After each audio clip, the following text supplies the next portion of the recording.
Hey, how's it going, Mignon? Hi, Danny. I'm doing great. Can you go ahead and introduce yourself? Yeah, so I'm Mignon. I recently graduated from USC in 2022 as a finance major and a minor in art history. I currently work as an associate at a venture fund called Bold Capital Partners. Wow, you're all grown up. So can you help me reflect back to your high school years? I know it's been some time, and let us know when you really got serious about studying, and what has been your motivating factor. I think I've always been pretty serious about studying, and I felt like growing up in an Asian household that getting an A was a must, and it's pretty shameful to not get one. But eventually that sort of external pressure or motivation shifted into an internal motivation when I started taking AP classes, and some of the subjects piqued my interest. And eventually going into college, I was able to choose classes that I actually wanted to take. Okay, so you've had a lot of success academically. USC Marshall, very strong business undergraduate program, and you're working at a venture capital fund already straight out of college. I'm sure that was a very competitive position. I think you said you're the only junior person in the entire firm. So I'm sure that interview process was rather exhaustive and competitive. Along your journey, what would you say was the largest hurdle or hurdles that you had to overcome to get to where you are now? I think I took a while in high school, especially as a teenage girl. It's hard to find my identity and just being not confident about my past achievements. And eventually, especially through the application process and throughout college, where I had to step up for myself and interview for roles at orgs or even for my job now, I had to really realize my value and what I can add to whatever I'm trying to join. So that process is definitely took time, but just believing in myself and my abilities and being confident about and not having like imposter syndrome is really important. Nice. So believing in yourself, being confident in who you are, right? Really essentially loving yourself, right? And then being able to go out into the world and confidently deliver, personally brand the best of yourself is what you've been able to accomplish. And I think that's such an important life skill, not just in high school, but in life and beyond. Academics are important, as we all know. Could you share with us, highlight a bit on your most proud or most memorable extracurricular activities, and also the character development that has helped you in your journey?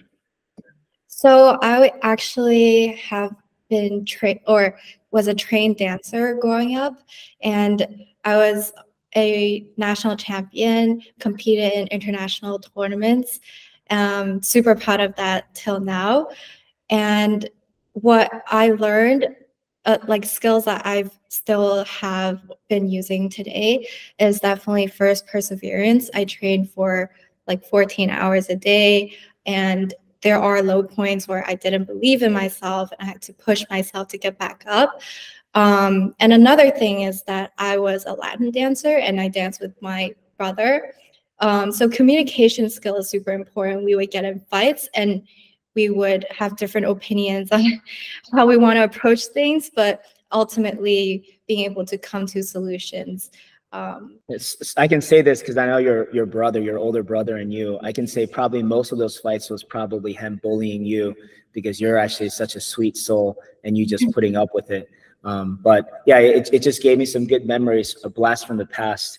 Can you share with me a little bit more about how Point Avenue helped you and your parents reach for and achieve your success? So I actually known you before Point Avenue, but I'm sure all the ideologies and stories made the foundation of Point Avenue.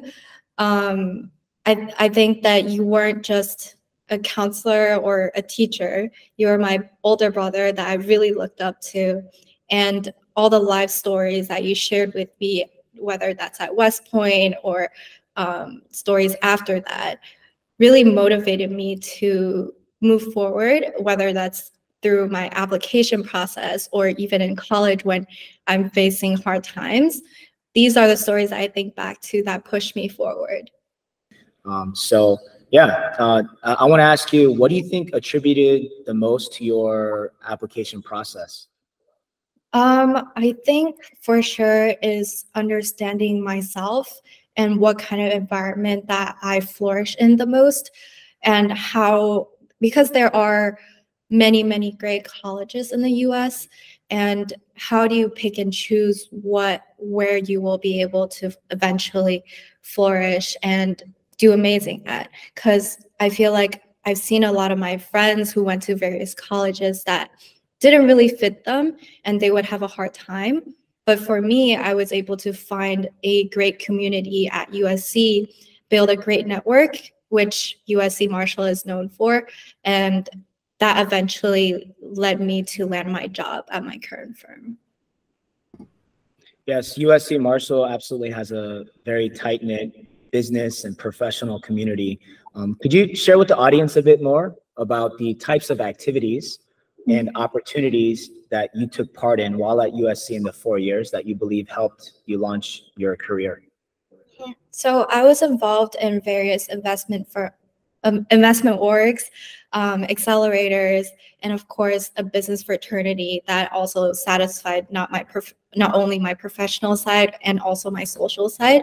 I've gained my best friends from the fraternity, and they were able to help me during recruiting, whether that's mock interviews or we would study our technical skills together. And beyond that, I was able to build a network from all these organizations of people that I could reach out to for recruiting and career advice. So at the end of the day, I believe that the world outside of school is all about who you know, and being able to build that when you're in college is very important. So now that you've graduated college and you're working, what do you think are the most important transferable skills that you need, that you're using every day in your professional career, that students can start developing in high school and university before they get out into the job force? I think time management, as well as that kind of transfer into like stress management, is super important. So when you're faced with like AP exams, writing college apps, and writing essays for school, these all seem like very stressful and you can't do it. But if you just think about it in little chunks and have little small actionable goals every day that you achieve, and once you achieve them, you can go have fun, that really helps with dealing with stress and anxiety and going through life while also maintaining a sort of work-life balance. Yeah, time management, stress management, once again, these are lifelong skills. How do you cope with and manage your stress? I'd imagine some of it must be through dance and sports or activities that you take part in, but what's your best advice for stress management for teenagers?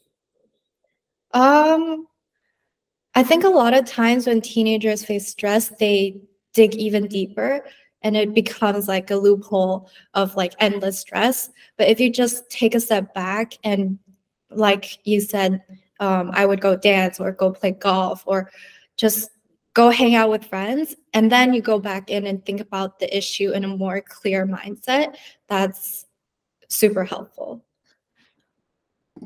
Yeah, taking pause to reflect, to refresh, to rejuvenate yourself, right? Taking your mind off of that stress and then coming back to reattack it. Because at the end of the day, the problem is still going to be there. You can't run away from it. But coming back with a fresh perspective always helps us resolve conflicts and overcome these obstacles. Or even if you don't have time, taking like a 15-minute meditation actually helps. It sounds really cheesy because when I was a high schooler, I would think, oh, meditation is so stupid. But now that I actually do it sometimes, that it's super helpful. Yeah, actually, a lot of science proves that the first 20 minutes from the moment you wake up, if you commit to me time, where you don't look at your phone or technology, just close your eyes and actively meditate, or look out the window and appreciate nature, it's a great way to frame your mind to start the day, and put that in a positive light, and then you go out and you accomplish what you need to. So yeah, I agree with you. Meditation is a very, very healthy life habit and skill that students can start implementing now. They don't have to. So what skills or techniques do you think that you learned in high school that you still rely on now? So in high school and college, both, you could sort of have a certain routine to your day. You go to school from 8 to 3, and then blah, blah, blah. Like, I feel like education kind of builds a routine or schedule for you. Out of college, I initially found it really hard to adapt because I didn't have a class to go to. So it's all about having a set of routine that you stick to very, very strictly every day, whether that's, I have to go work out, I have to do this, do that. And that's super helpful in building my day and being efficient with things. Fantastic. Yeah, I'm also a man of structure and discipline, and I can only share that has helped me so much in my life. So agreed with you 100%. Two final questions, and we can conclude the interview here. So was it worth it? All the hard work, the blood, sweat, and tears, was it worth it looking back? And then also, what's your advice for students and parents listening in, high school, thinking about the next step in their life? What's your advice for them? So for first question, it was definitely worth it. Not because I'm just saying it. I feel like a lot of the times, a lot of the skills I learned when I was younger somehow comes back to me and helped me in my career. And the second question was, any advice for students and parents? I think just keep going at it, even though sometimes it feels like you're working towards nothing, and you might even feel like, oh, I won't get accepted to any colleges. At the end of the day, things will work out, and you just got to believe in yourself. Yeah, so going back to trust in yourself, trust in your instincts, believe in yourself, love yourself. This is like probably the most important takeaway from our conversation today.